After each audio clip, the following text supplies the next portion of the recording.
MS wasn't something that we really knew about a lot of my family. No one else in my family has it or has shown any signs of it. So when you go home and you read it and you're like, this is what you can expect. I would say it's like you're being a hypochondriac, because when you wake up, you're like, okay, well, this is how I'm gonna feel today. Everyone needs to go through that period because it's when you get your medication and everything under control, and that is one of the hardest parts.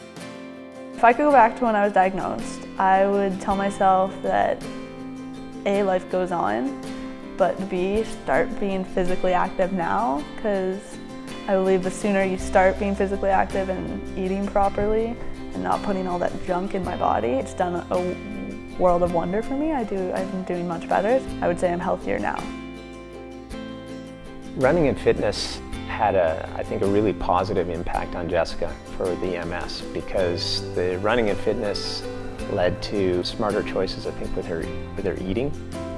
So she's very meticulous, not just about getting in a workout, but also about what is she eating, how is she eating, how does she, her sleep patterns and so on. So I think that the extra energy that she has and sort of her focus on staying fit has helped her tremendously with the MS. So it enables her to go and work at a landscaping company and put in a long day doing heavy manual labor and then come home and still want to go and do a workout. I think the second you stop being active is when the disease will take over my life. I can compare my MS self before I was active to now when I am active. I've had the same relapse at both times. I was on the same medication at both times, but my recovery went from 4 months to a week and a half. I find by being that hardcore, I feel the best. Just being healthier, I changed my diet, I changed all my activities. I remember I was back in the gym within 7 days of my relapse.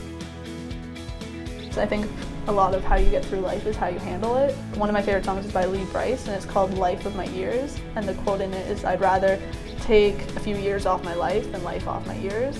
So I'm gonna live today positive, and if in 20 years I'm in a wheelchair, we'll deal with it then. Jess was incredibly strong. That's when I've learned through this journey with Jess, I've learned a lot from her. So Jess was just accepting of it and said, okay, what do we do next? If I could talk to all the kids with MS right now, I would tell them that you're not alone and to reach out and find people your age with MS. So there's a lot of resources out there.